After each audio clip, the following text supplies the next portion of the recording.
하루는 우리 이 자매님하고 서울 경복궁 구경을 가는데, 신부님 서울 구경 가는 길에 잠깐 남산 밑에 경리단길, 요즘 뜨는 데 있죠?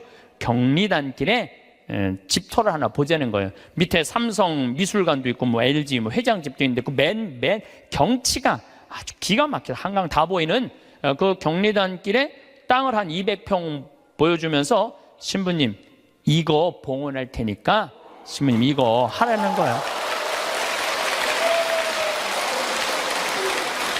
그래갖고 거기가 평당 한 평에 6천만 원이야. 한 평에. 근데 200평. 근데 며칠 전에 무슨 공시지가 이런 게 나왔는데 123억이 나왔더라고. 그 시세, 그게 123억짜리를 봉헌을 하신 거예요. 그러면은 하면 돼. 또 하자 그러면 하면 돼. 이게 왜 이런 문제가 생겼냐면 내가 귀하다는 생각을 안 해서 그래요. 그래서 나는 지난 12월 6일 날도 이선희 콘서트 갔다 왔어요. 누구 돈으로? 내 돈으로. 그리고 지난주는 우리 이제 그 이선희 콘서트는 우리 직원들 50대 된 직원들 하고 갔다 왔고, 지난주는 충무 아트센터에 몬테크리스토라는 뮤지컬을 30대 직원들하고 갔다 왔어요. 서울 와갖고 또 충무 아트센터 보니까 신당동 떡볶이집 있더라고. 그래서 떡볶이 먹고 멋있게 커피 한 잔 마시고 몬테크리스토 백작 보고, 그리고 집에 새벽 1시에 들어갔어요. 그러니까 많은 분들이 저한테 신부님 맨날 강의만 다니고 힘들어서 어떻게 하느냐고. 나 짬짬이 알아서 잘 놀아요. 맨날 강의만 다니면 나 미칠지도 몰라. 짬짬이 알아서 놀아요. 저만 그런 게 아니라 여러분들도 그렇게 살으셔야 돼. 여러분들도 인생 살면서 고생하고 힘들게 이 가정 여기까지 이렇게 꾸려왔는데, 다른 사람, 심지어 남편, 뭐 주위에 뭐 여러분들 간혹은 시집 왔더니 시동생이 5살 시동생 나중에 키워갖고 장가까지 보냈는데 그 은혜 모르는 경우도 많죠? 그거 섭섭할 거 하나 없어요. 섭섭할 건 없어. 누가 알면 돼? 내가 알고 하늘이 알면 돼. 누가 제일 행복한가 봤더니 금, 토, 일 2박 3일 피정 오시는 분들이 제일 행복해해요. 왜 행복한가 봤더니 밥을 무려 6끼를 안 해요. 주부가 밥을 6끼 안 하면 행복할 것 같아, 안 행복할 것 같아요? 무조건 행복한 거예요. 여러분들 인생이 왜 힘든 줄 아세요? 돈이 없는데 하려고 그럴 때 힘들어요. 하려고 그럴 때. 내가 지금 5천만 원밖에 없는데 2억이라는 가게를 하고 싶어. 5천만 원밖에 없는데 2억이라는 가게를 하고 싶어갖고 어떻게 은행에 융자 받고 형제 집 잡히고 또 뭐 이 사람 저 사람 꼬갖고 시작하잖아요. 그때부터 지옥이 되는 거예요. 근데 15% 이자 받아보겠다고 홀딱 맡겨갖고 써보지도 못하고 돈 날리면은 이분들 이렇게 얘기합니다. 내가 성당 나가봤더니 믿을 놈 한 놈 없더라. 하느님이 있긴 어디 있느냐. 사기나 치는 사람들 모임인데, 그리고 이 사람 어떻게 하냐면은 냉담해요. 그러면은 돈 잃어버리고 하느님 잃어버리고 사람 잃어버리고. 이게 왜 그런 줄 알아요? 자기 욕심 때문에 그러는 거예요. 자기 욕심 때문에. 그리고 돈을 버는 법은 배웠는데 쓰는 법을 못 배운 사람이에요. 황창현 신부님의 행복특강, 지금 바로 시작하겠습니다. 영상이 마음에 드신다면 구독과 좋아요, 알림 설정 부탁드립니다. 네, 반갑습니다. 예, 여러분들 이 세상에서 나 자신을 가장 잘 이해하는 사람은 누굴까요? 나예요. 내가 인생 고비고비 살아오면서 고생한 거 면면이 속속들이 가장 잘 아는 사람은 누굴까요? 나밖에 없어요. 그러면은 내가 나 자신을 가장 잘 이해하고 인생 구비구비 고생한 거 가장 잘 아는 나한테 가장 잘해줄 수 있는 사람은 누굴까요? 나예요. 그런데 내가 고생한 거 잘 알지도 못하는 자식이 잘해주겠어요? 남편이 잘해주겠어요? 잘해주지 못해. 내 마음에 맞게끔 잘해줄 수 있는 사람은 이 세상에 나 외에는 아무도 없어요. 나 외에는. 그런데 우리는 간혹 내가 나한테 잘해주면 되는데 나는 나한테 잘해주지 않고 남편이 나한테 잘해주지 않는다고, 자식이 나한테 잘해주지 않는다고 섭섭하다고 원망하는 어리석은 사람들이 참 많아요. 여러분들 이렇게 살아오면서 내가 사글세, 월세, 전세, 그나마 뭐 아파트 20평, 30평 이렇게 살 때까지 정말 알뜰살뜰 아끼면서 절약한 거 자식이 알 것 같아요? 몰라요. 그런데 몰라준다고 맨날 눈물찍, 콧물찍 짜는 이 바보들이 참 많아요. 오늘 이후부터는 그런 거 섭섭하다고 말하지 마시고 누구한테 잘해주면 돼? 내한테. 누가? 내가 잘해주면 돼요. 저는 22년 전에 평택 비전동 성당에 발령을 받아갔어요. 근데 발령 받자마자 주교님께서 2년밖에 안 됐는데 신설 성당인데 성당을 분가하라는 거예요. 뭐 우리 신부들이야 주교님이 명령을 내리면은 바로 해야죠. 그래서 진사리라는 곳에, 진사리는 어디냐면 평택 안성 인터체인지 바로 옆이 진사리예요. 거기서 이제 교우는 200명밖에 안 되는데 분가, 우리 성당은 3,500명 정도 있었는데 그중에 200명을 떼어서 분가를 하라는 거예요. 근데 그 교우들은 이 좋은 성당 놔두고 우리가 거울 나가느냐고 다 설득하고, 또 땅을 보니까 3,200평, 그 평택평야가 쫙 내려다 보이는 맨 꼭대기에 3,200평 땅이 나왔더라고요. 3,200평이면은 2,000평이 초등학교, 운동장, 건물 다 들어가는 게 2,000평이야, 법적으로. 그러니까 초등학교 딱 보면 다 2,000평이에요. 그거 한 배 반만한 땅이 나왔어요. 16만 원에 22년 전에. 근데 뭐 신설성당에 뭐 돈이 어디 있어요. 그래갖고 이렇게 끌어모으고 저렇게 끌어모았는데도 돈이 2억이 부족하더라고. 그래서 내가 모시던 보좌 신부 때 모시던 본당 신부한테 전화를 드렸어요. 신부님, 성당을 분가하라는 명령을 받았는데 땅을 살라고 그러는데 마음에 드는 땅이 나왔는데 2억이 부족하다. 2억을 좀 꿔줬으면 좋겠다. 근데 이 신부님이요, 단 1초도 주저하지 않으시고 내가 꿔줄게, 내일 와, 딱 그러시더라고요. 네. 내가 또 인간관계가 좋거든요. 그래서 이제 가갖고 다음날 31살, 32살에 22년 전이니까 2억을 이렇게 안주머니에 넣고 오는데 정말로 심장이 부들부들 하더라고요. 그래갖고 이제 갖고 와서 그 땅 계약을 다 했는데 상임위원들이 사기당했다는 거예요. 거기에 뭐 건물도 질 수 없고 신부님 사기당했다고 새벽 2시까지 막 뭐라고 그러더라고요. 참 답답하더라고요. 네. 근데 이제 내가 다 알아보고 조사해 본 결과 사기당한 게 아니다. 이렇게 저렇게 얘기를 하고, 어쨌든 이제 그 마음고생을 다 하면서 땅을 다 샀어. 반대를 무릅쓰고. 그리고 1년이 지났는데 땅값이 16만 원짜리가 35만 원으로 뛴 거예요. 1년이 지났는데 그래서 그중에 800평을 팔아서 나한테 돈 꿔준 우리 김창림, 이제 돌아가셨죠. 김창림 필리포 신부님한테 2억을 돌려줬어요. 그러니까 2,400평이 남았는데 거의 돈 한 푼 없이 그냥 산 거야. 그런데 지금은 거기에 아파트가 다 들어왔어. 아파트가 다 들어왔는데 2,400평이니까 주차 걱정을 해. 좁은 공원, 그냥 그 동네에 공원이 생긴 거. 그래서 무슨 들은 얘기로 내가 들은 얘기니까 카페를 차려갖고 얼마나 근사하게 지냈는지 모른다는 얘기를 들었어요. 그런데 내가 그렇게 마음고생하고 성당터 마련한 거 아무도 몰라.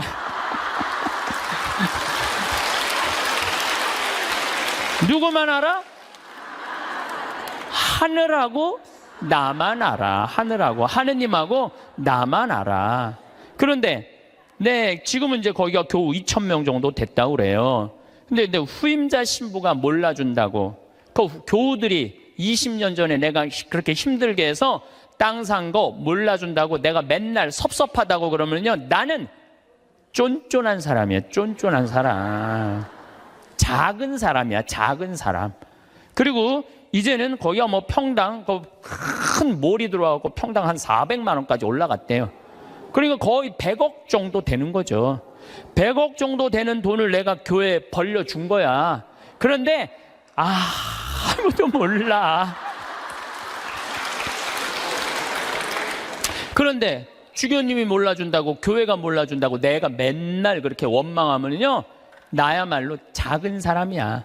나는 그 평택 IC 지나다닐 때마다 하느님의 기도하는 집을 내가 마련할 수 있는 영광을 가진 것에 대해서 감사해요. 어차피 그러니까 교우들이 이렇게 행복하게 그 넓은 터에서 주차 걱정 없이 신앙생활한다는 얘기를 들으면 내가 기분이 좋아. 그걸로 된 거예요. 여러분들도 인생 살면서 고생하고 힘들게 이 가정 여기까지 이렇게 꾸려왔는데, 다른 사람, 심지어 남편, 뭐 주위에 뭐 여러분들 간혹은 시집 왔더니 시동생이 5살 시동생 나중에 키워갖고 장가까지 보냈는데 그 은혜 모르는 경우도 많죠? 그거 섭섭할 거 하나 없어요. 섭섭할 건 없어. 누가 알면 돼? 내가 알고 하늘이 알면 돼. 그래서 공자님이 진정한 군자는, 누가 군자라고 그랬냐면 남이 나를 알아주지 않아도 화내지 않는 사람이 군자라고 그래요. 유유자적할 줄 아는 사람이. 우리 평창은 화요일, 수요일 1박 2일 피정, 목요일 당일 피정, 금, 토, 일 2박 3일 피정을 해요. 1년 내내 해요. 뭐 지난번에도 하고 이번에 성탄 때도 금, 토, 일 2박 3일 피정해요. 뭐 오고 싶어도 이미 예약이 끝나서 못 와요, 여러분들. 예. 그런데 이 피정 오는 분들의 행복의 크기가 다 달라요. 누가 제일 행복한가 봤더니 금, 토, 일 2박 3일 피정 오시는 분들이 제일 행복해 해요. 왜 행복한가 봤더니 밥을 무려 6끼를 안 해요. 주부가 밥을 6끼 안 하면 행복할 것 같아, 안 행복할 것 같아요? 무조건 행복한 거예요. 무조건. 여기 이렇게 오신 분들 보니까 한 60대신 분들이 굉장히 많은데, 30살서부터 시집 와갖고 60살까지 여러분들이 살림살이 하면서 밥하고 빨래하고 청소하고 애 낳고 애 길렀다면, 여러분들은 한 달 가사 노동비를 따지면 한 달에 얼마치 일을 그동안 했느냐면은 350만 원어치 일을 했다고 그래. 그럼 30년 동안 일했으면 여러분들은 남편하고 자식들한테 얼마를 청구할 수 있느냐 하면은 10억 5천을 청구할 수 있어요. 10억 5천. 10억 5천 내놓으라고 그럴 수 있어요. 아니, 법원에 누가 해갖고 25년 동안 그거 해갖고 250만 원 해갖고 5억 청구해갖고 받은 사람이 판결이 나왔어요. 예. 그러면은 2박 3일 금, 토, 일 피정하는데 피정비가 얼마냐면은 8만 원이에요. 8만 원. 이틀 밤 자고 6끼 밥 먹고. 그런데 그렇게 10억 5천만 원어치 일을 하고 난 다음에 그렇게 고생한 나한테 너 한번 이틀 밥 안 하고 좀 편안하게 한번 해주는 밥 먹어라. 내가 너한테 한번 쏠게 하고 그 8만 원을 들여서 평창에 피정을 갈라고 그럴 때 그 돈이 아까워서 갈까 말까 갈까 말까 이렇게 망설이는 사람들이 많다는 거예요. 그러면서 나 고생하는 거 알아주는 사람 하나도 없다고, 눈물 콧물 짤 거 없다 이거야. 그렇게 내가 10억 원 정도 일했으면 나한테 8만 원 정도 쓰는 거 아까워요, 안 아까워요? 써. 그러니까 제발 원망하지 말고 본인을 위해서 쓰라는 거예요. 그리고 그 1박 2일 당일 금토일 피정 오시는 분들 중에 누가 제일 럭셔리한가 봤더니 금토일 2박 3일 오시는 분들이 제일 럭셔리해요. 왜 럭셔리한가 봤더니 설거지를 안 하잖아. 밥 먹고 우리 잠비아에서 온 커피가 있어요. 그 커피 뽑아서 강 내려다보는 데크에 앉아갖고 저 우아하게 그러니까 그 2박 3일 동안 피정 오시는 분들 이번에도 뭐 이 추운 12월 달에 왔는데도 나한테 이런 말을 해요. 신부님 너무 행복해요. 해준 게 아무것도 없는데 내가. 왜냐하면은 우리 또 생태마을에서 요즘 우리가 시래기 말라하고 시래기하고 된장국 끓여 우리 뭐 배추 무 얼마나 맛있어요. 그 자연 아주 정말로 유기농 식단으로 해주니까 요즘은 또 호박 싹 이렇게 했는데 너무너무 맛있더라고. 지금도 이제 주일날 나가면은 월요일, 화요일, 수요일 이럴 때는 요즘은 내가 이렇게 대림식이라고 강의 나오면은 그 손님을 안 받아요. 근데 또 지금 6분이 와 있는데 당일 온다 그러더니 일주일 있겠다는 거. 나한테 오늘 와서 막 신부님 여기 있고 싶다는 거. 아니 강의도 없고 텔레비도 없고 뭐가 좋아서 여기 계속 있겠다 그러니까 팝이 너무 맛있다는 거야. 팝이.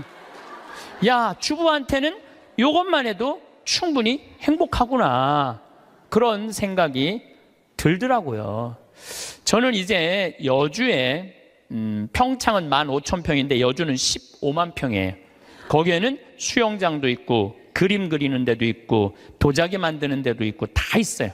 거기 피정 이제 우리 교우들 받을 거예요. 거기 600명이야. 지금은 200명이라 1년 기다려도 못 오는 분들 많아. 2년 기다리면서도 못 오는 분들이 많아요. 근데 그런 교우들이 좀 안타까워갖고 여주에 피정집을 지금 준비하고 있어요. 근데 거기는 피정 1박 2일, 2박 3일 이런 거 안 해요. 화, 수, 목, 금, 토, 일 5박 6일 피정이에요. 5박 6일 5박 6일 할 거예요. 5박 6일 여러분들 시간 많잖아. 죽지도 않고 근데 5박 6일 피정하는데 피정비를 얼마만 받을 거냐면은 10만 원만 받을 거예요. 10만 원만.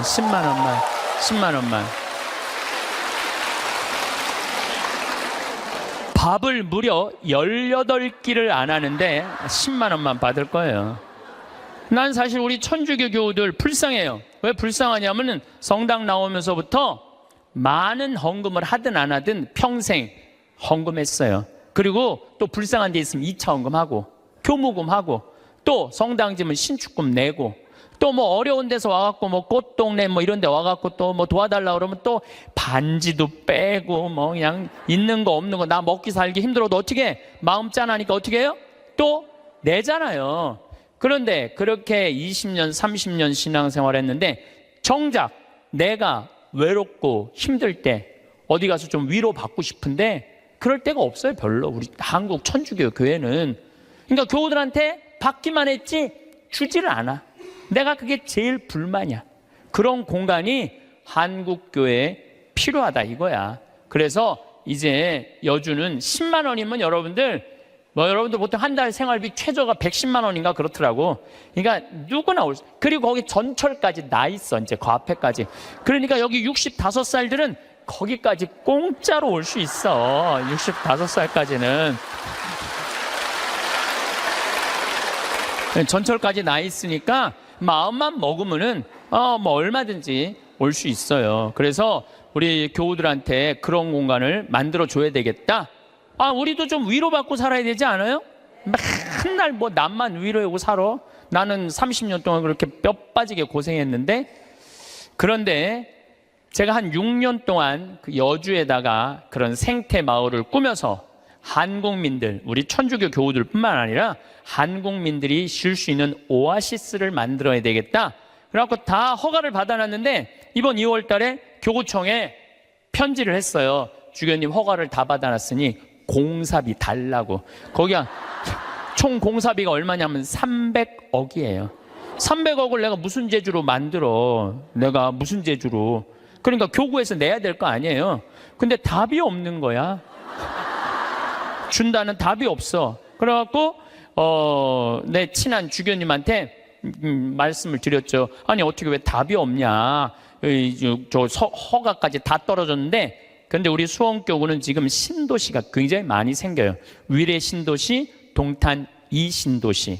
신도시가 막 생기니까 거기다 땅 사느냐고 돈을 다 썼다는 거예요. 돈이 없다는 거예요.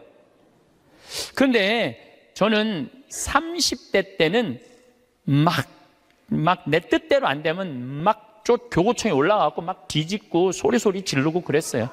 근데 이제 50이 되니까 생각이 많이 바뀌었어요. 어떻게 바뀌었느냐 하면은 내가 다 해놨는데 만약에 교구청에서 돈이 없다고 300억이 돈이 없다면 어떻게 하면 되냐면은 안 하면 되지. 안 하면 되지 않아요? 여러분들 인생이 왜 힘든 줄 아세요? 돈이 없는데 하려고 그럴 때 힘들어요. 하려고 그럴 때 내가 지금 5천만 원밖에 없는데 2억이라는 가게를 하고 싶어.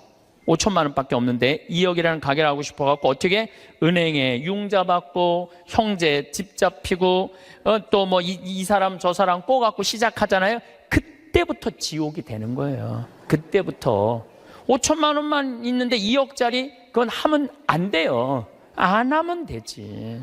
그래서 내가 주교님한테 편지했어요. 주교님, 저는 하느님의 집을 지면서 기쁨을 잃어버리고 싶지 않다고. 그래서 지금 교구가 여러 가지 어려움이 있으니까 나중에 하자고. 지금 편안하게 마음 먹자고. 그랬더니 주교님이 저한테 답장했어요. 딱 한 줄 보냈어. 참 고맙다. 이렇게. 네. 그래서 이제 접기로 이제 마음 먹었어요. 접기로 마음을 먹었는데 잠비아에 농업대학 하라고 100억을 봉헌하신 우리 할머니죠. 나는 할머니라고 안 그러는데 그냥 100억을 봉헌했어요. 벌써 3년 전에. 3년 전에 이제 그분하고는 가능한 한 한 달에 한 번 정도 밥을 먹는데 이제 밥을 먹으면서 이런 얘기 저런 얘기 사는 얘기를 하면서 내가 이제 여주에 생태마을을 꾸밀려고 그러는데 교구가 지금 뭐 신도시 성당터 산다고 돈이 없다고 좀 어려워하더라. 이런저런 얘기를 하는데 하루는 우리 자매님하고 서울 경복궁 구경을 가는데 신부님 서울 구경 가는 길에 잠깐 남산 밑에 경리단길 요즘 뜨는 데 있죠. 경리단길에 집터를 하나 보자는 거예요. 밑에 삼성 미술관도 있고 뭐 LG 뭐 회장집도 있는데 그 맨 경치가 아주 기가 막혀 한강 다 보이는 그 경리단길에 땅을 한 200평 보여주면서 신부님 이거 봉헌할 테니까 신부님 이거 하라는 거예요. 그래갖고 거기가 평당 한 평에 6천만 원이야. 한 평에 근데 200평. 근데 며칠 전에 무슨 공시지가 이런 게 나오는데 123억이 나왔더라고. 그 시세 그게 123억짜리를 봉헌을 하신 거예요. 우리 교우들 쉬는데 그거 신부님 이거 갖고 꾸미는데 좀 이렇게 미천하시라고. 그래갖고 내가 또 이제 주교님한테 가서 아니 이거 저 봉헌을 했는데 이거 어떻게 하면 좋으냐고. 그러더니 우리 주교님께서 아우 그럼 우리 하자고. 이렇게 봉헌한 분이 있으니까 난 또 하자고 그러면은 하면 돼. 또 하자고 그러면 하면 돼. 그래서 아마 이제 곧 이제 그 시작이 되면 3년 후 정도면은 우리 교우들이 이용하실 수 있을 거라고 생각을 합니다. 제가 왜 이런 말씀을 드리느냐 하면 우리가 돈을 버는 법도 중요하지만 쓰는 법도 중요해요. 여러분들은 지금 정말로 힘들게 돈 많이 벌었어요. 그렇죠? 아끼기도 많이 아꼈어.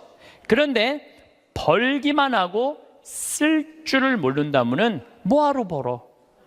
그렇잖아요. 힘들게 돈을 많이 모았어. 근데 쓰려고 8만 원을 쓰려고 보니까 아까워. 벌 떨어. 그럼 뭐하러 버냐 이거예요. 벌 줄도 알고 쓸 줄도 알아야 돼요. 뭐 어느 교구에 뭐 우리 교구 얘기예요. 우리 수원교구 얘기인데 한 본당에 금융업을 하는 회장님이 있었나 봐. 나한테 돈을 맡기면은 내가 15% 이자 주겠다고. 여러분들 내가 평화방송에 수도 없이 얘기했어요. 여러분 인생이 왜 괴로운지 알아요? 정치가 잘못돼서 내 팔자가 기구해서 절대 그렇지 않아요. 내가 잘못 선택해서. 어떻게 잘못 선택해? 과하게 욕심을 부려서 인생이 힘든 거예요. 그런데 이분은 15% 이자 준다고 교우들을 꼬신 거야. 그래갖고 막 1억씩 5천만 원씩 막 맡겨갖고 그 사람이 300억을 끌어 모았대요. 그런데 지금 우리나라 법정이자가 1.25%예요. 은행에다가 1억을 맡기면 1.25%면 10만 4천 원 이자 받아, 한 달에. 1억. 그래서 요즘은 어떤 자식이 효자래요? 3억 엄마 이거 쓰고 써 그래갖고 3억 주는 자식이 효자가 아니래. 한 달에 그저 100만 원씩 용돈 주는 자식이 효자래. 3억 주는 자식이 효자가 아니라. 3억 줘봤자 은행에서 30만 원밖에 못 받아요. 3억 줘봤자.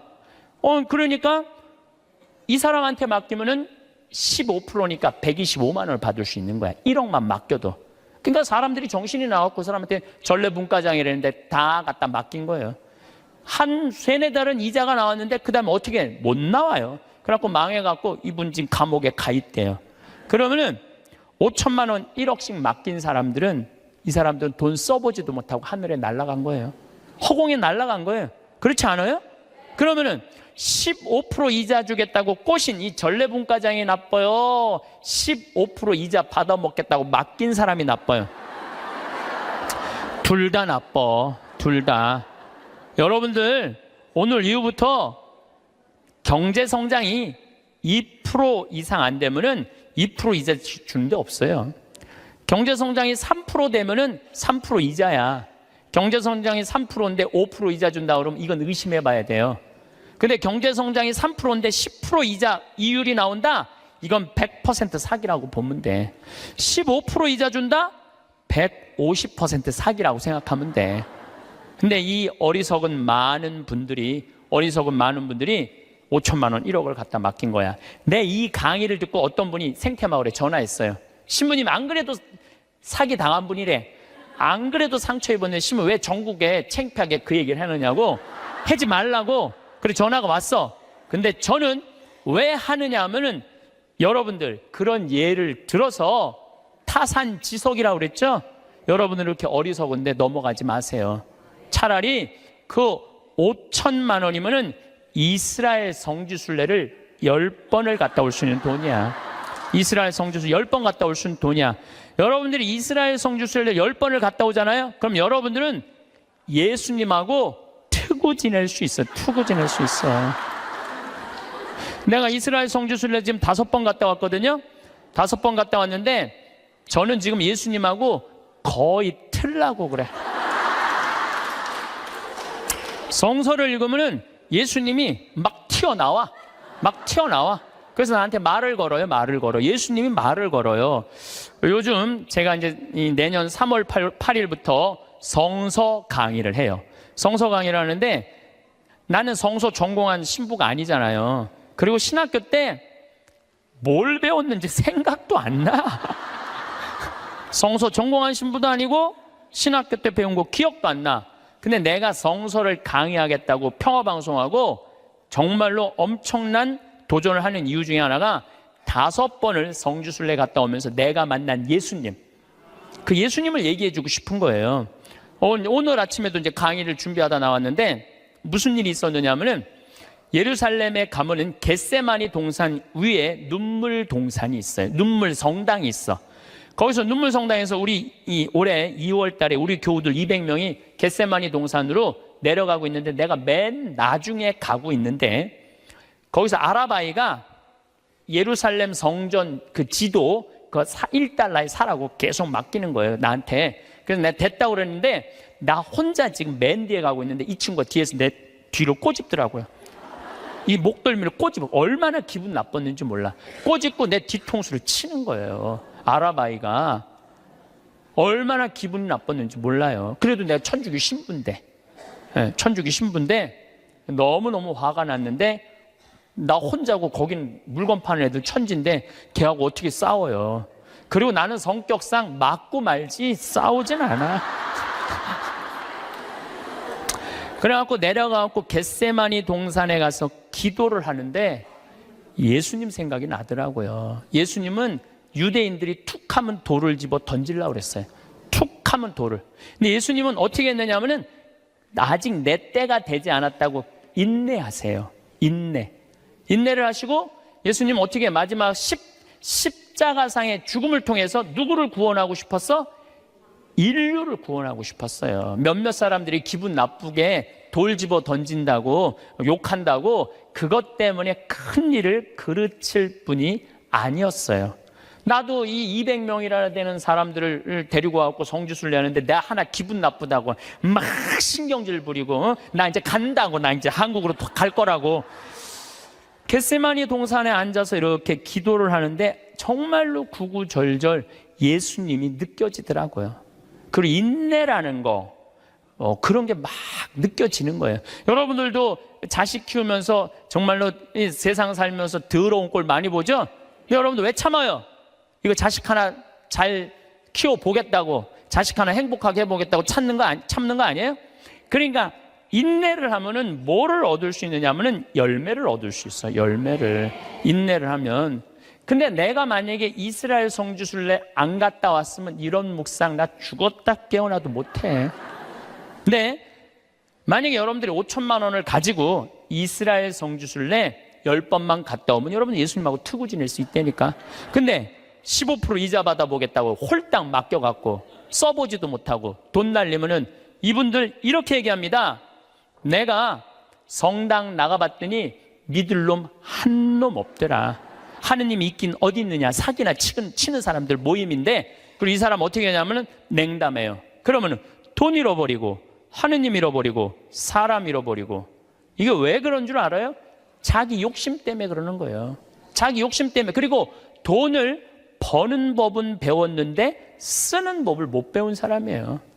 돈을 버는 법은 배웠는데 어떻게 써야지 의미 있고 행복하게 쓰는지 모르는 사람들이 내가 보기엔 대한민국에서 천지야. 돈 쓸 줄 모르는 사람들이. 작년에 내가 잠비아 봉사활동을 80명의 교우들하고 갔다 왔어요. 갔다 왔는데 정글에를 잠깐 들어갈 일이 있었는데 병원이 있는데, 병원이 있으면 간호대학에 같이 있어야 된대요. 근데 수녀님이 간호대학을 짓다가 돈이 없어서 수dob을 해버린 거야. 돈이 없어서. 내가 그걸 보는데 마음이 짠하더라고요.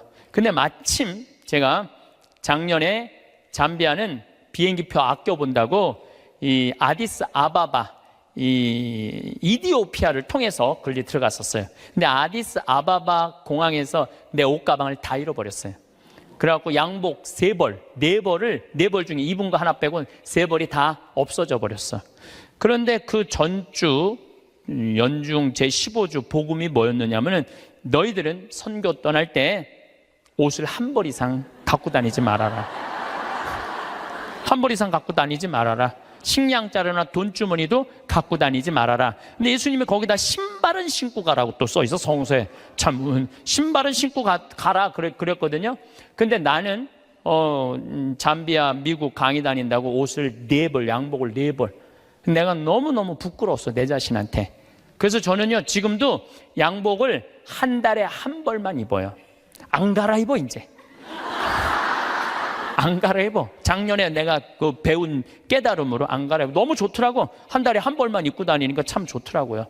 그런데 문제는 한국에 딱 돌아왔는데 내가 양복만 많은 게 아니야. 내 통장을 보니까 책 팔은 인세가 2억이 들어와 있는 것. 2억. 내 통장에. 나 돈 막 하는 사람이에요. 근데 내가 그 돈이 뭐가 필요해? 마누라가 있어? 자식이 있어. 그래서 수녀님한테 전화했어요. 잠비아로. 수녀님, 내가 간호대학 져둘 테니까 간호대학 마저 지라고. 그래갖고 돈을 막 작년에 보냈어요. 계속 2천만 원, 5천만 원씩 계속. 근데 올해 가서 그 정글에 땀부라는 정글에 들어가 보니까 간호대학을 다 져놨더라고. 이제 기숙사를 하나 져놓고 기숙사를 2개만 이제 더 지면 완전히 끝나. 이제 돈을 좀만 더 보내면 돼. 근데 우리 직원들이 그걸 보더니 한국에서는 감이 없다가 내가 돈을 보내갖고 대학을 져놓으니까 나를 혼내는 거예요. 신부님 은퇴해서 돈 필요한데 이렇게 돈 다 써버리면 어떻게 하려고 돈을 다 써버리느냐고. 신부님 은퇴하면은 맛있는 것도 먹고 여행도 다니려면 돈이 필요한데 지금 다 써버리면 어떻게. 지금이야 신부님 강의도 다니고 강사료도 많고 인세도 많고 그래갖고 지금이야 뭐 막 부족한 게 없지만 은퇴하면 필요한 게 돈이라고. 신부님 또 앞으로 돈 모으라고 막 나를 혼내더라고요. 근데 저는 이런 생각이 들어요.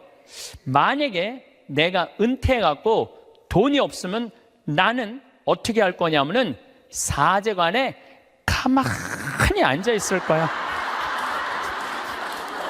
돈 없는데 어떻게 해? 가만히 앉아 있어야지. 그런데 우리가 이걸 생각해야 돼요. 내가 20년 후에 살아있을지 죽어있을지 어떻게 알아? 그렇지 않아요? 20년에 살아있을지 죽어있을지 어떻게 알아? 그런데 20년 후에 쓰려고 지금 의미 있고 재미있고 신나는 일이 있는데 지금 안 쓰고 이 신나는 이 젊은 나이에 20년 동안 지금 가만히 있긴 싫어요.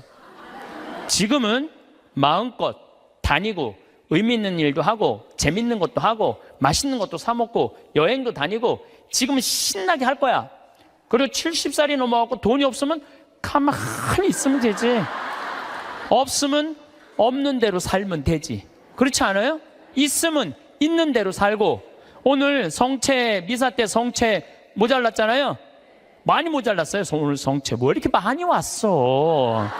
성채가 모자랄 정도로 많이 왔는데 어떻게 했느냐 하면은 마지막에 성채를 4등분해서 다 했어요. 없으면 쪼개서 쓰고 나눠서 써도 다 살아. 그런데 지금 여러분들 나중에 쓰려고 늙어서 쓰려고 지금 아무것도 안 해서는 안 돼요. 지금 하세요. 뭐든지 지금 하세요. 그리고 다 하고 즐겁게 살았어. 행복하게 살았어. 그런데 70살에 주머니에 돈 없으면 어떻게 하면 돼? 가만히 있으면 돼. 70살에 돈 없으면 가만히 있으면 돼. 많은 분들이 우리 생태마을에 지금도 이제 짬짬이 암 환자들이 많이 와요. 내가 그분들하고 이렇게 상담을 해보면은요, 60살 될 때까지 한 번도 노른 적 없는 사람들 많아요.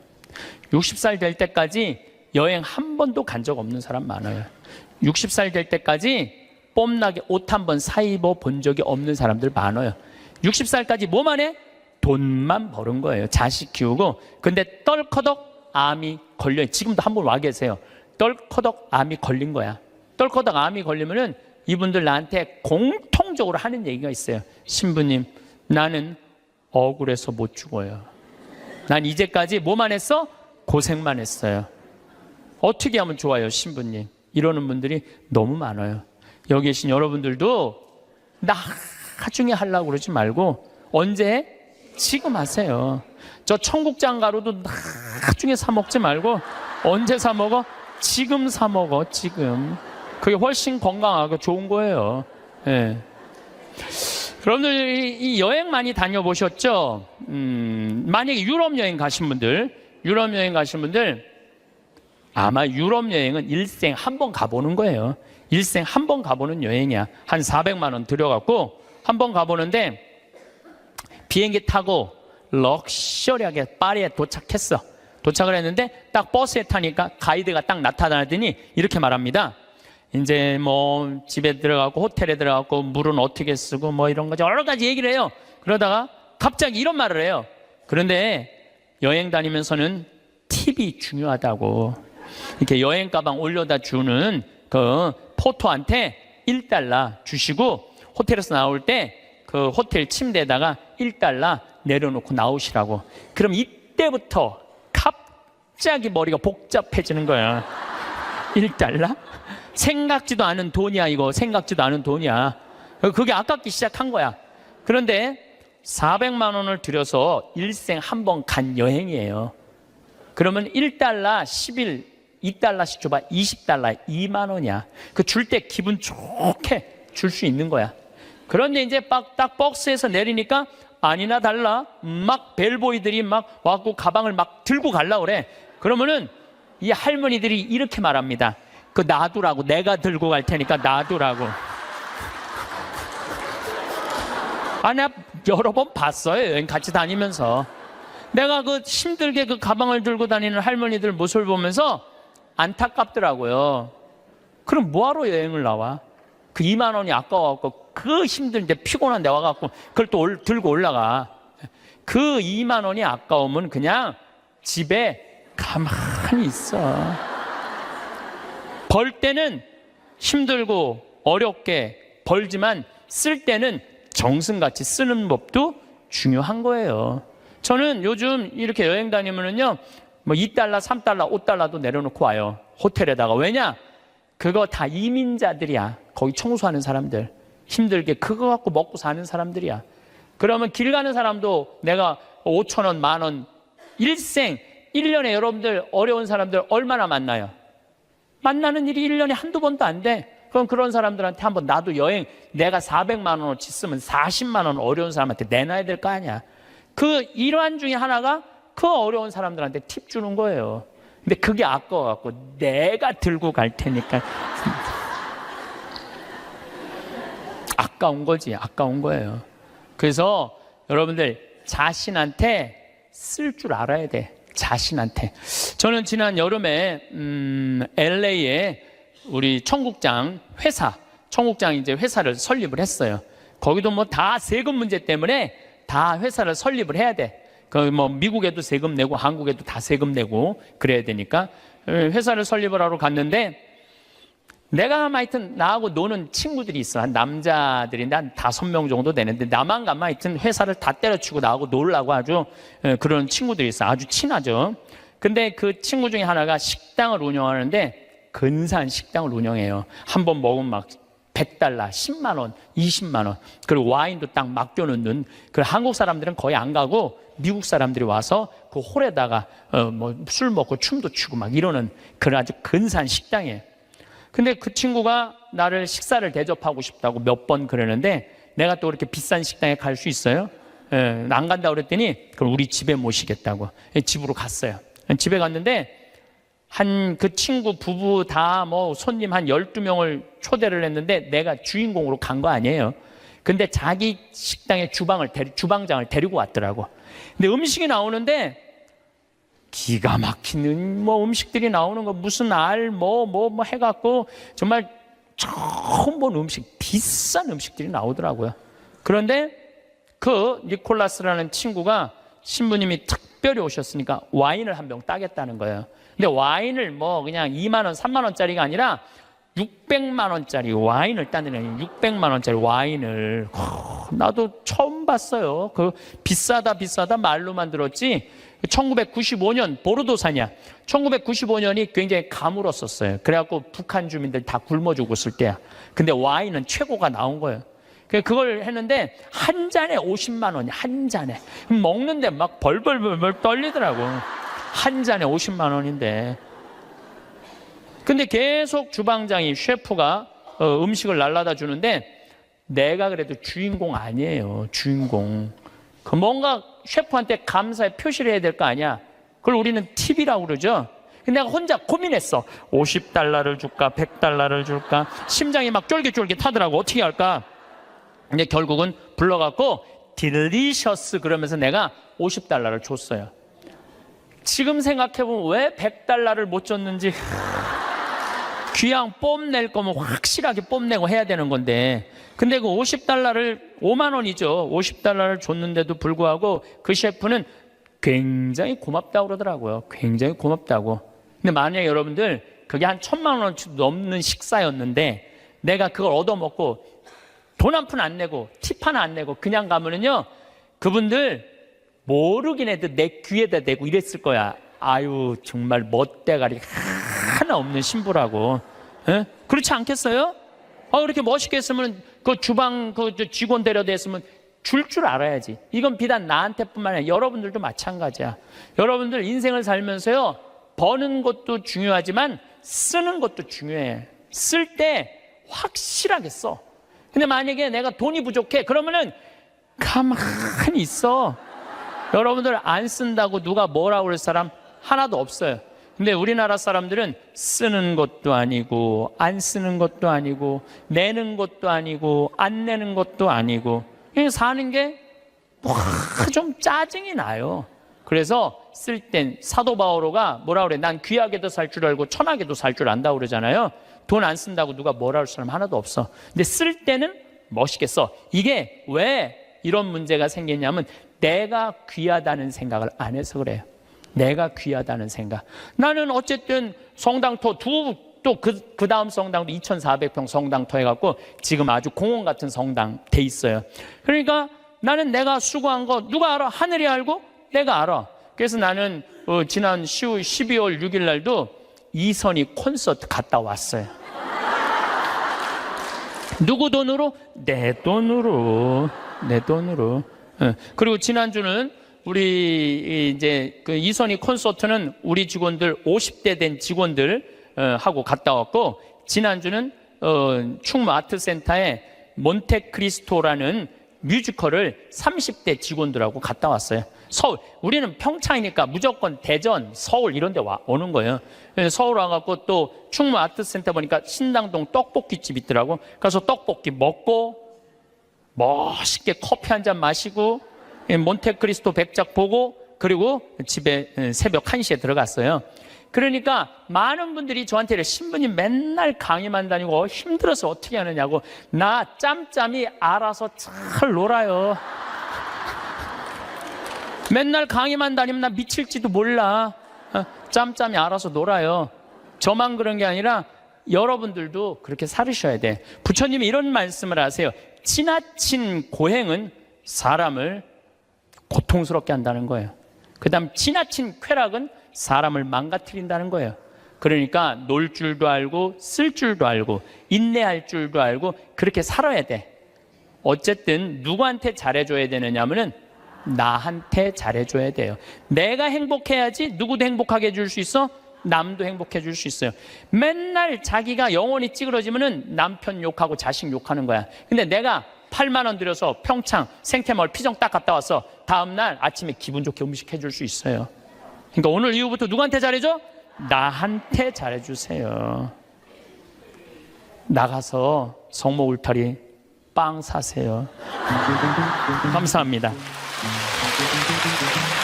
우리보다는 여러분들이 훨씬 덜 외롭다는 거예요. 그렇지 않아요? 여러분들 남편도 있고 자식도 있고 손자도 있잖아요. 그러면 그 소중한 사람들한테 사랑하면서 살아야지. 우린 사랑할 사람도 없는데 여러분 사랑할 사람이 있잖아요.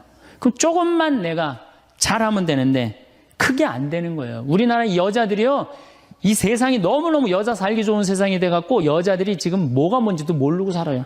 집에서 남편들, 여러분들 남편들이 200만 원, 300만 원 벌어갖고 돈 갖다 주잖아요. 여러분들 길 지나가다 보면은 여러분들 10,000원 주는 사람 있어요? 지나가는 남자가? 없죠? 남편은 200만 원, 300만 원 한 달 뼈 빠지게 갖고 갖다 주잖아. 그럼 잘해줘야 될 거 아니야. 그렇지 않아요? 그것도 1, 2년 갖다 준 것도 아니고 20년, 30년 갖다 줬으면 잘해줘야 될 거 아니야. 근데 집에서 그런 기가 막힌 남편 왕대접 해줘요? 개 다음으로 대접은 개 다음으로. 집에 마누라 자식 먹여 살린다고 이마가 땅바닥에 닿도록 인사하고 다니는 거. 여러분들 남편들 나가면 그래요. 그럼 집에서 왕대접 해줘야 될 거 아니야.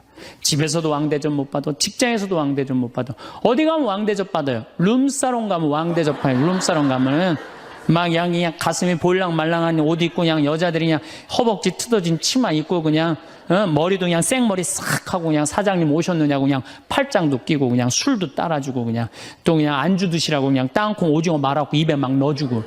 얼마나. 그러니까 30만 원, 40만 원 쓰는 게 안 아까운 거예요. 대한민국의 룸사롱으로 남자를 몰아내는 건 누가 몰아내는 거냐? 여자들이 난 몰아낸다고 생각해요. 여자들이. 마누라라는 게 아침에 출근할 때 보면 막 사자머리를 해갖고 막 귀신 눈을 해갖고 그냥 여보 다녀와, 그냥 다녀오게 하고 난 다음에 다녀오라고 그래야지. 예쁘게 차려입고 문 입구에서 여보 다녀와. 그러면 내가 이렇게 이쁜 마누라 있는 집에 돌아와야 돼. 그런 마음으로 나가서 일할 거 아니에요. 사자머리 밥도 제대로 안 챙겨주고 그냥 다녀오라고 그러면. 또 대한민국 남자들은 또 착해요. 또 다녀오랜다고 저녁에 여보 나 다녀왔어. 근데 아직도 그냥 사자머리를 하고 그냥 텔레비 보고 앉아있으면 어느 남자가 집에 들어가고 싶겠어요. 그렇지 않겠어요? 그래서요, 사람은요, 부부는요, 사는 맛이 있어야 돼요. 사는 맛이. 50이 넘으면요, 남자가 테스토스테론은 없고 에스트로겐만 있어요. 여성 호르몬이 자꾸 나와요. 그래서 성적인 능력이 사라져요. 성적인 능력이 사라지니까 50 넘은 남자들은 무슨 낙으로 사느냐면 먹는 낙으로 사는 거예요. 먹는 낙으로. 그냥 50만 되면 말하는 거 좋아하고 먹는 거 좋아한단 말이야. 근데 이 남자는 50이 넘으면 먹는 걸 좋아하는데 50이 넘은 여자는 이 세상에서 제일 하기 싫은 게 밥이야, 밥.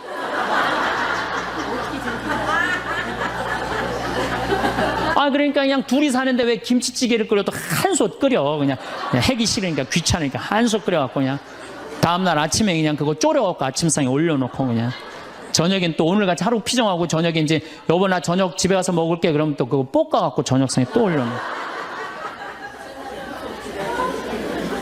좀 회도 떠갖고 예?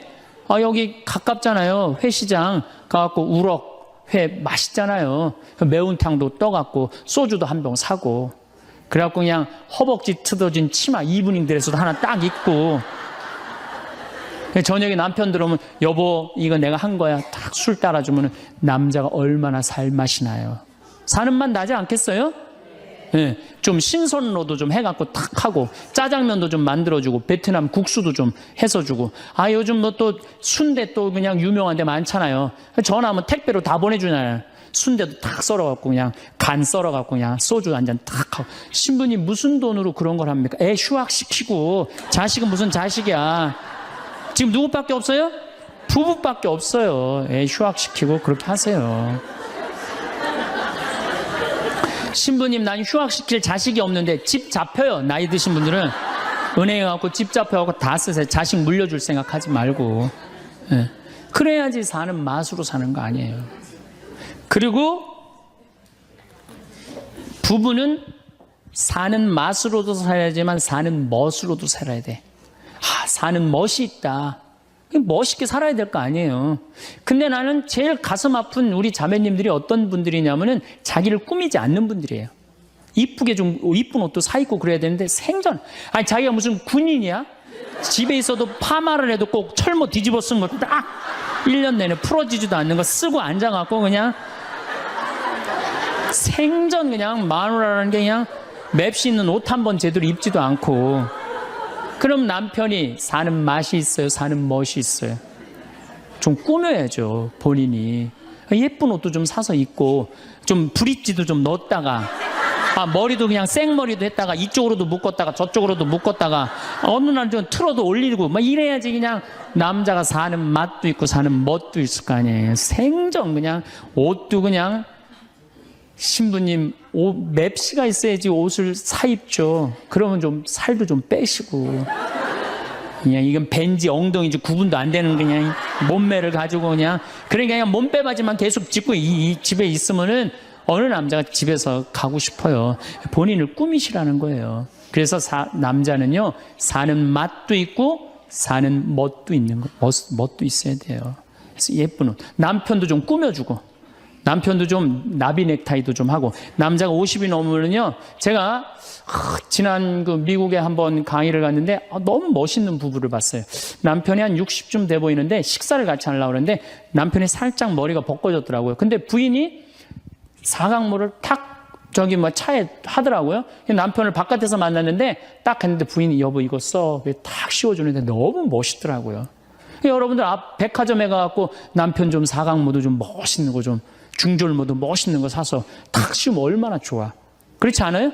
옷도 이제 50이 넘으면요 단색을 입어야 돼요. 노란색을 입든지 초록색을 입든지 아니면 빨간색을 입든지 그래야지 좀 젊어 보이는데 이거는 그냥 김치국물 떨어져도 안 보이는 체크무늬 사서 입혀갖고 그냥 1년 내내 빨아주지도 않고 그냥 맛도 없고 멋도 없는 거죠. 그래서 좀 무슨 돈으로 애 휴학시키고 자식은 무슨 자식이에요. 여러분들 이제 50이 넘어가갖고요 여러분들의 유일한 동반자는 누구밖에 없다? 남편밖에 없다. 그럼 남편한테 잘해줘야죠. 그냥 50이 넘으면 또 남자들도 문제는 문제예요. 이 남자는 50이 넘어가면 친구가 없어져요. 오로지 방에만 있는 거 집에만. 근데 여자는 바뀌어 또 성격이 바뀌어 50이 넘으면 친구가 너무 많아. 그냥 맨날 만나러 나가야 되는데 그냥 이 남자고 여자고 이제 서로 힘든 거죠. 또 그냥 50, 60 넘은 남자들은 씻지도 않아. 그냥 냄새 나고 그냥 이러니까 그냥 남편 옆에 가까이 가기도 싫은 거죠. 예. 근데 이 부부가요, 서로 애인같이 살아야 돼요. 우리 자매님들 자기를 애인같이 꾸며야 돼요. 그래갖고 언제든지 집에서도 깔끔하고 예쁘게 차려입으면 남자가 기분이 좋잖아요. 집도 좀 화분도 좀 예쁜 거 좀 해놓고 여행도 좀 다니고 둘이 공연도 좀 가고 극장도 좀 보러 다니고 이래야지 그냥 사는 맛도 나고 사는 멋도 날 거 아니에요. 그래서 제발 좀 성지순례 좀 가세요. 제가 여러분들한테 꼭 부탁하고 싶은 거는 옛날에 중세시대는요, 성제집 다 팔아갖고 갔어요. 다 팔아서 그냥 예루살렘 가는 걸로 끝나는 거예요. 거기서 죽어도 여한이 없다고. 그러니까 여러분들도 예수님 어제 복음에 자케오 얘기 나왔죠? 그거 예리고 얼마나 좋아요. 그리고 그냥 갈릴레아도 좀 호수도 가보고 얼마나 좋아요. 신부님 무슨 돈으로? 휴학시키고 그 돈이면 충분해요. 한번 갔다 오면은요, 신앙이 틀려지거든요. 성주순례도 가고. 제가 지난 9월인가 작년 9월에 성주순례를 한 40분 하고 갔다 왔는데 어떤 형제님이 70 먹은 형제님이 기가 막힌 말씀을 하시더라고요. 무슨 말씀을 하시냐면은 내 강의를 듣고 집을 잡혀서 왔대요. 근데 가만히 생각을 해보니까 집은 은행에 잡히면 대출을 해준대요. 은행에 잡히면 대출해주잖아요. 근데 나이는 대출해주는 데가 아무 데도 없대요. 여러분들 누가 나이 대출해줘? 한 살이라도 더 먹기 전에, 다리에 힘 풀리기 전에 갔다 오셔요. 그리고 내가 성주순례를 가면은 너무 행복해하는 거, 자매님들이. 그래갖고 나는 은혜 받아갖고 성제 갖고 그냥 성령을 충만히 받아갖고 10일 동안 저렇게 행복하고 그냥 은총에 그냥 가득한 줄 알았더니 12일 동안 밥을 안 하잖아, 밥을.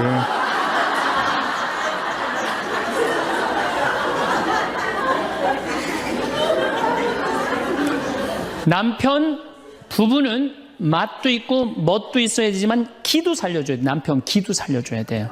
50이 넘어갖고 남편 기 살려줄 사람이 직장에서 기가 살겠어요? 사회에서 기가 살겠어요? 본인이 기가 살겠어요? 유일하게 기 살려줄 수 있는 사람은 누구밖에 없어요? 부인밖에 없어요. 부부가 50이 넘으면요, 자식들 떠나고 둘만 덩그랗게 집에 남아서 50년을 같이 살아야 돼요. 말을 정말로 남편 즐거운 말, 남편 좋은 말, 우리 남편 아직도 알통 튼튼하다. 우리 남편 아직도 어깨가 그냥 대유평 평야 같다. 이런 말 해주는 게 중요한 거예요. 그런데 그냥 말을 진짜 못해. 내가 2000년 역사상 말 진짜 못하는 놈 한 놈 알고 있어요. 어떤 놈 진짜 말 못하느냐면은 십자가상 예수님 십자가 위에 매달렸을 때 왼편의 강도, 진짜 말 못하는 놈이에요, 그놈. 이제 십자가 매달렸어. 너무 아파. 자기도 이제 죽기 일보 직전이고 옆에 구세주라는 사람도 옆에 있단 말이야. 그냥 이 사람이 막 분이 치밀었나 봐요. 야, 네가 무슨 구세주냐? 네가 구세주라면 너도 살리고 나도 살려봐라. 너도 죽는 주제에 무슨 구세주냐? 그냥 막 욕을 해댄 거예요.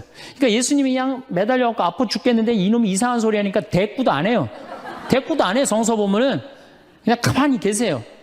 근데 내가 2000년 역사상 진짜 말 잘하는 사람 한 사람 알고 있어요. 그게 누구냐면 오른편 강도예요. 얼마나 말을 잘하느냐면은 그렇게 얘기를 하니까 이 왼편에 있는 강도 혼내요. 야, 이놈아, 니놈하고 나는 죽어도 싸. 강도짓을 했으니까. 근데 저분이야말로 무슨 죄가 있어? 가난한 사람, 병든 사람 함께 해주고 인간 사랑하신 분인데, 그리고 이 강도가 한마디 해요. 주님, 마지막 날에 저를 기억해 주십시오. 그러니까 그냥 예수님이 왼편에 있는 놈한테는 대답도 안 하던 예수님이 그렇게 아파도 오른편에 있는 강도한테 한마디 해요. 너야말로 오늘 나와 낙원에 들 것이다. 이 말 한마디 잘한 바람에 그냥 예수님하고 1호로 천당에 올라간 사람 아니야. 그렇지 않아요? 루카복음 23장에 나오는 얘기예요. 루카복음에. 그러니까 여러분들 남편 칭찬을 해주세요. 남편. 얼마 전에 제가 우리 동창 신부 아버님이 돌아가셔갖고 장례미사를 갔는데 마침 그날 어떤 동탄에 있는 본당 총회장님이 은퇴 신부님 10분을 초대해갖고 식사, 보고 초대를 했어요. 부인이 보고 요리를 할 줄 알아갖고. 그래갖고 이제 그 집에 가고 보고를 먹는데, 신부님들, 은퇴 신부님들 보니까 머리가 다 벗겨진 거야, 다. 머리가 다 벗겨져갖고 있더라고요. 근데 내가 그날 마침 이제 장례미사를 해갖고 우리 주교님을 뵀는데 우리 주교님은 그래도 머리가 많이 나셔갖고 모자를 앞에다 쓰신 거야. 그래갖고 참 보기가 좋더라고요. 주교님이 아주 얼굴이 하얀이 선비같이 생기셨거든요. 그래서 내가 저녁 먹으면서 아유 신부님들은 이렇게 머리가 벗겨졌는데 우리 주교님은 아직도 머리가 나셔갖고 모자를 앞에다 쓰는데 참 보기 좋더라고. 그랬더니 은퇴 신부님 10분이 황 신부 주교님한테 가갖고 아이 샴푸 뭐 쓰는지 좀 알아봐 달라고 막 그러더라고요. 그런데 우리 식사를 한 총회장님, 그 동탄의 총회장님이 신부님, 저는 40부터 머리가 완전히 벗겨졌는데 한 번도 머리 벗겨진 것 때문에 스트레스 받은 적이 없다는 거예요. 그게 무슨 소리냐? 그랬더니 자기 부인이 40에 본당 3억 임원이었는데 3억회를 하고 집에 들어오면 막 짜증을 내고 들어온대요. 그 문을 열고 딱 한다는 부인이 첫 입을 열어서 하는 소리가 답답해 죽을 뻔했다고. 여보 3억회가 그렇게 답답해? 그러면 그 부인이 그런데 여보 나는 3억회를 하는데 60이 먹은 그 본당의 회장님들이 머리가 빽빽하게 꽉 차 있으면은 그 머리를 보고 회의를 하면 가슴이 답답하다는 거야. 그리고 이제 자기 남편을 보고 머리가 완전히 대머리인 남편을 보고 한마디 한대요.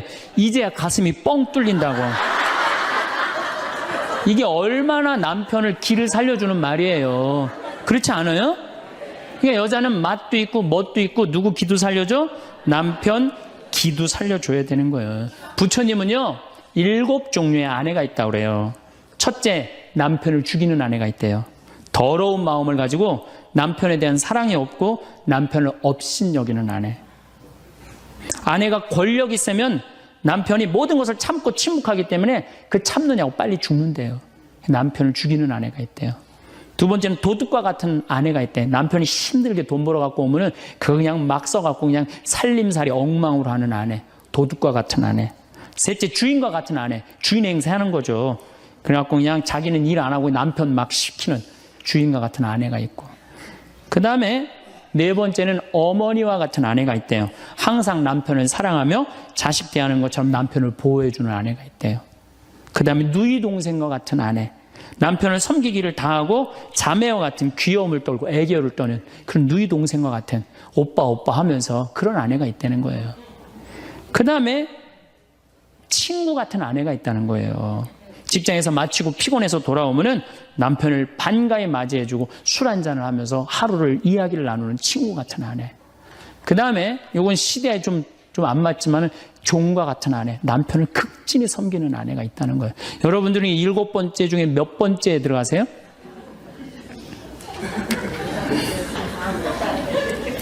아무것도 아니에요? 이 7번째 아무것도 아니면 큰일인데. 근데 우리나라 남자들도 문제예요. 사실은 이 부인한테 참 잘해야 되거든요. 자기 믿고 따라온 사람이 있는데 얼마나 귀하게 해야 돼. 근데 우리나라 남자들 참 부인한테 말 못해요. 정말 이쁘다고 말 한마디 해주면 얼마나 좋아. 여자는요 1년 365일 365가지 방법으로 이쁘다는 소리를 듣고 싶어 한대요. 오늘같이 이렇게 태양이 찬란한 날은 여보 저 찬란한 태양처럼 당신 오늘 너무 이뻐. 그리고 비가 촉촉하게 오면 여보 당신 촉촉한 비처럼 이뻐.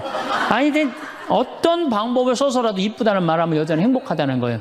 그리고 요리를 해주면 맛있다고 먹으면은 김치찌개 이렇게 맛있는 김치찌개 먹을 수 있는 사람은 세상은 나 하나밖에 없다고. 이렇게 정말로 이런 말을 해줘야 되는데 생전 뭐 맛있다 맛없다 그런 말 안 하면은 여자가 밥할 맛 나겠어요? 안 나죠? 그럼요. 그리고 한 30년 밥 얻어먹었으면 이제 설거지는 해야지. 그렇게 얻어먹었으면 설거지는 해야지. 양심 있는 거 아니야? 그렇지 않아요? 여자는 언제 행복하냐면 남편이 자기 살림을 도와줄 때 행복하다고 그러더라고요. 내 얘기를 듣고 어떤 형제님이 17년 동안 설거지 할 생각을 한 번도 안 했대. 17년 동안. 그래갖고 이제 내 얘기를 듣고 이제 자기도 이제 해봐야 되겠다. 그렇게 생각을 하고 저녁에 여보 당신 반찬하냐고 애쓰고 밥하냐고 애썼으니까 내가 설거지 해줄게. 앉아서 텔레비 봐. 그랬더니 부인이 그러더래요. 2번 청소하게 하지 설거지하게 하지 말고 그냥 가만히 있으라고 그러더래요. 그래서 이 남편이 그랬대요. 아니야, 내가 오늘 해보고 싶어서 그래. 그리고 설거지를 했대요. 그리고 이제 그 형제는 미사해설하러 성당에 갔는데 메시지가 왔대요. 여보, 나는 오늘 당신이 한 설거지 지금 다시 하고 있어. 하지만은 오늘처럼 행복한 날은 없어. 17년 결혼 생활 중에 오늘처럼 행복한 날은 없어. 고마워. 내 살림살이를 도와줘서. 그 메시지를 형제님이 나한테 보냈어요. 신부님, 요 조그만 거 이렇게 행복할 수 있는데 내가 왜 이제까지 안 했는지 모르겠다고. 그러니까 우리 정말 부인한테, 정말로 자매님들한테 서비스 해줘야 돼. 이제는 서로를 사랑해야 돼요. 서로를 사랑하고 아껴줘야 돼요. 근데 우리나라 남자들이 얼마나 말을 못하냐면 이게 진짜로 있었던 일이에요. 65살 먹은 형제님이 꿈을 잘 꾼 거야. 그래갖고 로또를 산 거야, 금요일 날. 그래갖고 그냥 가슴이 부풀은 거야. 왜 부인한테 막 자랑을 한 거야.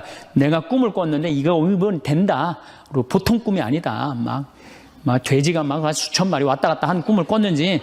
그래갖고 그냥 막 들떠 있는 거야. 그러니까 부인이 콧소리로 한마디 한 거야. 여보, 그 로또 되면 당신 그 돈 뭐 할 거야? 그랬더니 남자가 정색을 하고 그러더래요. 내가 이 로또 되면은 온 세상 사람한테 다 나눠줘도 당신한테는 한 푼도 안 줄 거야. 아니, 아직 된 로또도 아닌데. 당첨되고 난 다음에 그러면 몰라도 당첨도 안 됐는데. 귀양 이렇게 말하면 얼마나 좋아요. 여보, 당신 평생 나한테 시집 와갖고 고생만 했는데 내가 로또 되면 내가 당신 다 줄게. 쓰고 싶은 대로 다 써. 아니, 당첨도 안 된 로또인데 그렇게 말하면 얼마나 기분이라도 좋아요. 근데 그냥 내가 온 세상 사람한테 다 나눠줘도 당신한테 한 푼도 안 줄 거야. 이게 할 말이에요. 근데 우리나라 남자들이 이런다고요. 다른 형제님들이 마누라 너무너무 이쁘고 좋겠다고 살아봐라야 눈 한번 하얗게 뜨고 하면 그런 독사가 없다. 이런 말 해대면은 우리 마누라는 얼굴만 이쁜 게 아니라 마음은 비단이야. 기분이 얼마나 좋아요. 참 고운 말을 못하는 거야. 그냥 온 세상 사람한테 다 나눠줘도 당신한테는 한 푼도 안 준다. 그러니까 이 부인이 너무 열받아갖고 한 달 반 동안 밥을 안 해줬대요. 그리고 진짜 무서운 건 집안에서 폭력이에요. 폭력. 더욱이 남자가 여자를 때리는 건 있을 수 없는 일이에요. 부부가요, 때린다는 건 있으면 안 돼요. 아니, 여자가 남편한테 결혼을 할 때는 이 험난한 세상, 저 힘 있는 남자한테 보호받고 싶어서 결혼하는 거 아니에요? 그렇지 않아요, 보통? 그런데 그 남편이 자기를 때린다고 생각하면요, 이건 치욕이에요, 여자한테는. 그래서 남자가 여자를 때리면 안 돼요. 정말로 이것도 진짜 있었던 일인데 70이 다 돼가는 할머니인데 평생 남편한테 맞으면서 살았대요. 그런데 또 친구 하나가 평생 남편한테 둘이 이제 할머니가 이제 둘이 친구야. 서로 맞고 살아갖고. 근데 그 평생 맞은 할머니가 하루는 이 친구 할머니한테 전화를 한 거야. 막 웃으면서 전화했대. 너 뭐가 이렇게 좋아갖고 전화했냐? 그랬더니 우리 남편이 이번에 병원에 갔는데 글쎄 3개월밖에 못 산다고. 나 지금 입을 뒤집어 쓰고 지금 웃으면서 너한테 전화하는 거라고. 이건 너무 불행하지 않아요? 너무 불행하지 않아요? 정말로 자기 부인 아파서 죽는데 따라 죽는 남편도 있는데 이게 그냥 자기 남편 3개월밖에 안 산다고 이불을 뒤집어 쓰고 막 웃으면서 그냥 전화를 할 정도면 이건 같이 살지 말아야지. 그렇죠? 그러니까 여러분들 남편한테 잘하세요. 또 여기 있는 우리 형제님들 누구한테 잘해요? 그래도 나이 먹어갖고요. 여러분들 지금 신부님 난 도저히 우리 남편하고 못 살 거예요. 지금 바꿔봐야 거기서 거기에요. 지금 바꿔봐야. 자, 남자하고 여자하고 얼마나 서로를 이해를 못하느냐 하면은 남자는 하루에 2,000마디만 하면은 말 끝난대요. 근데 여자는 하루에 6,000마디를 해야 된대요. 그러니까 여자가 훨씬 말이 많은 거죠. 남자는 직장에 갔다 오면 할 말 끝난 거예요. 집에 할 말이 아무것도 없는 2,000마디 이미 다 했는데 할 말. 남자로 사람으로서 할 말 끝났는데 뉴욕의 게리 머카스라는 교수가 이 통계를 냈어요. 그래갖고 여자는 이제 남자가 이제 남편이 이제 집에 들어올 때만 기다리는 거야. 뭐 이웃집 아줌마 얘기도 하고 싶고 본당시 뭐 욕도 하고 싶고 막 그래갖고 기다리고 있는데 남편이 들어와서 여보, 그 집 남편은 그렇게 힘들게 돈을 버는데 여자는 맨날 찜질방 다니고 그냥 링크코트 입고 다니고 정신 나간 여자라고. 그럼 남편은 할 얘기가 없는 거야. 쓸데없는 소리 하지 말고 밥이나 내놓으라고. 그럼 여자는 미치는 거예요. 진짜 괜찮은 남자들은 어떤 남자들이냐면은 그래 여보? 그럼 안 되지. 부인이 살림을 잘 살아야지. 남자가 그렇게 고생을 하는데 추임새를 넣어주고 속으로 외우세요. 500마디, 1000마디, 2000마디. 그래갖고 딱 속으로 4000마디 딱 끝나면 여보 이제 자자. 이래야지 이 남자는 후환이 없는 남편이에요. 여자 말을 들어줘야 돼요. 예, 그래서 남자하고 여자하고 틀린 점이 이거야. 반대로 우리 자매님들은 여자는 흥분을 하면 5분이면 흥분이 끝난대요. 그래갖고 막 장보러 들어와갖고 막 욕을 5분만 하면은 아무 일도 없었던 듯이 부엌에 들어가고 콩나물도 따고 멸치 대가리도 딴대요. 아무 일도 없었던 듯이. 근데 남자는 5분 동안 바가지 긁을 동안 가만히 있는데요. 5분 지나면 그때부터 승질이 나기 시작한대. 근데 남자는 한번 승질이 나면 최소한 30분은 성질을 내야 된대. 그러니까 5분 지나고 나가고 이제 그때부터 이제 여자는 마음이 착 가라앉은 상태에서 저녁 준비를 하는데 그때부터 남자는 이제 거실에서 소리 지르는 거야. 내가 말이야 뭘 잘못했다고 네가 맨날 그러냐고 막 소리 지르면 마음이 가라앉은 여자가 나와서 남자 불을 질러요, 속에다가. 뭐라고 그러냐면 당신은 말만 하면 이렇게 성질을 내고 그러느냐고. 자기는 이미 다 흥분 가라앉은 상태에서 막 성질 내는 남편한테 불은 자기가 질러놓고. 그러면 안 된다는 얘기죠. 30분 동안 길길이 뛰게 놔두란 얘기예요. 승질을 건드려 놨으면은. 어쨌든 우리가 이 인생을 외롭게 살고 싶지 않다면은 부부가 사랑하는 수밖에 없어요. 그래야만이 우리 인생이 풍요로워요. 더욱이 여러분들 노년 50년 60년 부부밖에 없어요. 훈련하면 된대요. 그 부부 사랑 훈련하는 그 많은 책자를 읽어보면요, 그 서로 훈련이 안 돼 있어서 그렇지 훈련하면 서로 사랑한대요. 그리고 외롭지 않다는 거예요. 다음 시간에는 이제 정말로 그렇다면 구체적으로 우리가 외롭지 않는 방법에 대해서 이야기를 나누도록 하겠습니다. 감사합니다. 황창현 신부님의 행복 특강 어떠셨나요? 행복은 결국 내 안에 있고 내가 찾는 것이라는 생각이 들었습니다. 오늘은 마음 편하게 살아가는 방법 4가지를 말씀드리겠습니다. 마음 편하게 살아가는 방법 4가지. 사람은 살아가면서 누구나 마음을 수련해야 하는 시간이 오기 마련입니다. 바쁘고 정신없는 세상에서 살아가다 보면 몸도 마음도 지치기 때문이지요. 한 번뿐인 나의 인생이 잘 풀리고 매일 행복하면 좋지만 현실은 그것과 많이 멀어져 있기에 마음이 많이 닫혀 있을 것입니다. 다른 사람들은 행복해 보이고 다 잘 살아가고 있는 것 같은데 왜 나만 불행해 보이는 건지, 왜 나만 이렇게 지쳐 있는 건지 마음이 무거워져 있는 내 자신을 발견할 수 있을 것입니다. 내 인생은 내가 만드는 것이며 지켜줘야 할 존재입니다. 내 마음이 편하지 않으면 잘 될 것도 절대 잘 되지 않습니다. 내 마음이 편해야 생각하지 않았던 곳에서 행운이 오기 마련입니다. 내 인생에서 가장 중요한 내 자신을 지키려면 내가 온화해져야 합니다. 현실에 부딪히다 보면 내 자신에게 신경 쓸 겨를이 많이 없었을 것입니다. 이해합니다. 많이 힘드셨지요? 많은 세월이 흘러가는 동안 나이는 먹어가고 몸은 지쳐있고 나를 돌볼 시간이 없었던 내 자신에게 마음의 평화라는 선물을 줄 시간입니다. 우리는 내 마음을 편안하게 하여 살아가는 방법에 대해 알아야 합니다. 사람마다 어려울 수도 있고 쉬울 수도 있지만 조금씩 노력하다 보면 내 마음의 편안함이 어느새 자리 잡아 노후에는 평화로움으로 가득 차 있는 내 자신을 따뜻하게 감싸줄 수 있을 것입니다. 첫 번째, 그러려니 하는 마음 가지기. 인생을 살아가다 보면 내 뜻대로 되는 것이 있고 내가 아무리 노력해도 해결되지 않는 내 능력 밖의 일도 많습니다. 내가 하고자 하는 일들이 모두 다 잘 되면 바랄 것이 없겠지요. 하지만 내 뜻대로 되지 않는 것이 현실입니다. 그럴수록 내 마음은 그러려니 하는 마음을 가지셔야 합니다. 인생은 내가 뭘 해도 흘러가기 마련입니다. 그렇기 때문에 하나하나에 신경 쓰기보다는 마음을 놓고 물 흐르듯이 흘려보내야 마음의 평화가 찾아옵니다.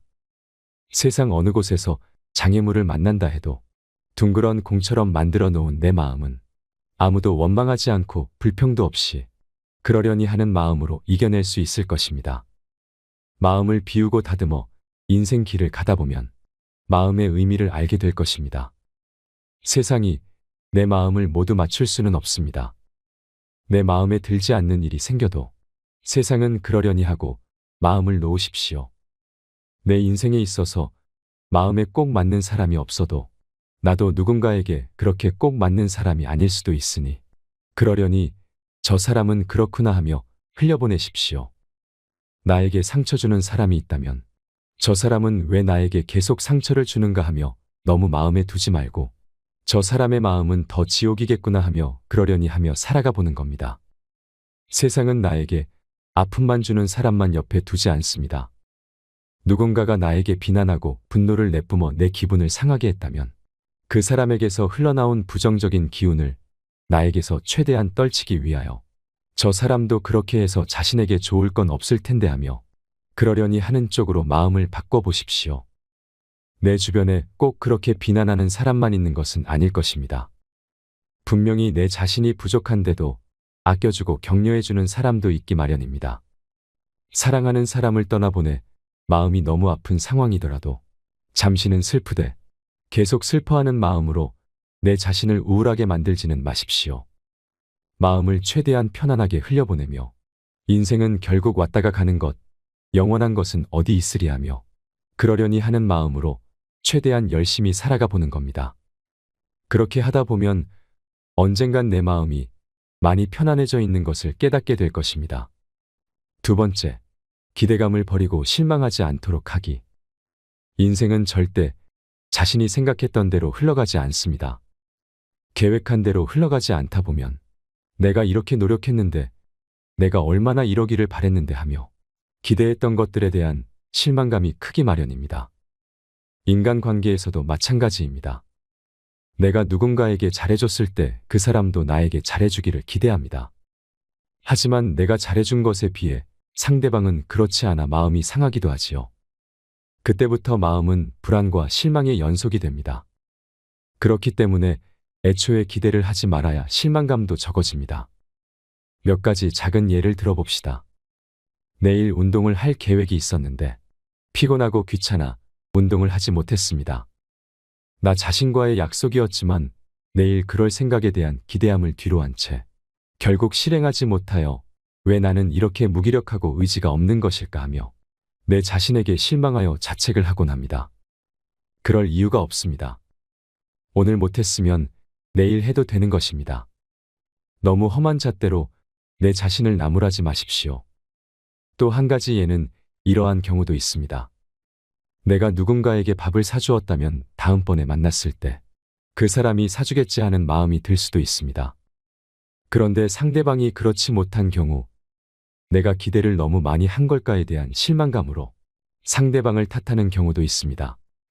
그럴 이유가 절대 없습니다. 인간관계에서 너무 기대가 크면 클수록 실망감이 커지는 경우가 많으니 절대 그런 하나하나의 의미 부여를 하지 않도록 노력을 해야 합니다. 마지막 예를 들어보겠습니다. 부모는 자식이 내 생각대로 해줬으면 좋겠다는 기대감이 조금씩은 있습니다. 부모는 자식이 나에게 좀 더 잘했으면 좋겠고 더 나를 생각해줬으면 좋겠어 하는 생각이 있기도 하지요. 하지만 절대 그 모든 것을 자식은 알 수가 없습니다. 기대를 하면 할수록 실망감이 커져 상처를 받을 수도 있기에 나와는 다른 인격체로 존중하며 기대감을 버리고 그러려니 하며 내 온전한 인생을 즐기는 것에 집중하십시오. 그렇게 하다 보면 자식도 내 마음을 알아주는 시기가 언젠가는 꼭 올 것이며 내 마음의 평화가 자리 잡았을 때 자식의 마음을 더 크게 품을 수 있을 것입니다. 세 번째, 내 자신을 누구보다 사랑하기. 인생을 살아오면서 남을 배려하느라, 남에게 더 베푸느라, 남에게 눈치 보느라 등 많은 이유로 내 자신을 돌아보지 못한 경우가 많습니다.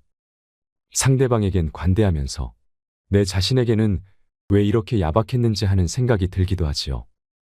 그렇게 살아온 인생을 돌이켜보면 내가 내 자신을 사랑해 줄 시간이 많이 없었을 것입니다. 한 번뿐인 인생, 내 자신을 사랑해 줄 사람은 단언코 자기 자신입니다. 내가 내 자신을 사랑해 주지 않는다면 내 마음의 평화는 있다가도 금세 사라질 것이며 절대 인생을 편안하게 살 수가 없습니다. 내 인생이 편안하기 위해서 제일 중요한 것은 내 자신을 사랑하라가 기본이 되어야 합니다. 나는 사랑받을 가치가 충분히 있는 사람이며 소중한 사람입니다. 어디서든 당당하게 나를 내세우기 위해서는 이러한 마음이 뒷받침되어야 합니다. 많은 사람들로부터 나를 지키셔야 합니다. 그래야 내가 행복해집니다. 나를 사랑하는 방법에는 어떤 것들이 있을까요? 제일 중요한 것은 나의 긍정적인 부분을 생각하거나 적어보는 것입니다. 나를 칭찬하는 것부터 시작해보세요. 나의 장점이 무엇인지, 내가 오늘 어떠한 일을 했는지, 어떤 것을 했을 때 내가 웃고 행복했는지 등 나를 상세하게 돌아보는 시간을 가지셔야 합니다. 이러한 것들이 반복되다 보면 내 자신은 어느새 단단해져 있고 누가 나를 사랑하지 않아도 내 자신이 나를 충분히 사랑하기 때문에 인생을 살아갈 힘이 생기며 내 마음이 편안하게 살아갈 수 있을 것입니다. 네 번째, 휴식 시간 가지기. 그동안 인생을 너무 열심히 달려왔습니다. 휴식 시간이 꼭 필요한 시기입니다. 몸도 마음도 지쳐 내 나이가 언제 이렇게 됐는지, 언제 세월이 이렇게 흘렀는지 갑자기 문득 생각날 때가 있기도 하지요. 사람은 기계가 아니기 때문에 주기적으로 쉬어주어야 나의 뇌도 다시 활발해져서 정신이 맑아집니다. 그래야 마음이 편안해질 수 있습니다. 평소에 하고 있던 걱정에서 벗어나 숨을 고르십시오. 편안하게 누워 음악을 들어도 좋고 즐거운 드라마를 즐겨도 좋습니다. 상쾌한 공기를 마시며 운동을 하는 것도 너무 좋습니다. 좋아하는 사람을 만나 커피도 한 잔 마시고 산책을 하는 것도 추천드립니다. 그러는 동안에는 절대 부정적인 생각이나 걱정으로 머리를 채우시면 안 됩니다. 휴식 시간인 만큼 주기적으로 휴식답게 쉬어주어야 마음을 편안하게 하며 살아갈 수 있습니다. 휴식만큼 내 마음을 편안하게 해주는 원동력이 없습니다. 바쁘더라도 나의 인생을 위하여 꼭 한 템포 쉬어 가십시오. 지금까지 마음 편하게 살아가는 방법 4가지에 대하여 말씀드렸습니다. 인생은 롤러코스터와 같습니다. 무섭고 두려운 상황이 있더라도 또 언젠가는 밝은 날이 옵니다. 한 번뿐인 인생, 마음 편안하게 살아가는 것이 제일 중요합니다. 그래야 절대 나중에 후회하지 않습니다. 내 자신을 사랑하며 오로지 나의 정신에 집중했을 때 비로소 내 인생이 편안해질 수 있습니다. 많은 사람들이 인생에 있어 마음 편안하고 기쁘게 살아가기를 바라면서 다음 영상에서 뵙도록 하겠습니다. 이상으로 책틀맨이었습니다. 지혜를 쌓는 당신의 오늘이 아름답습니다. 더 좋은 영상으로 찾아뵙겠습니다.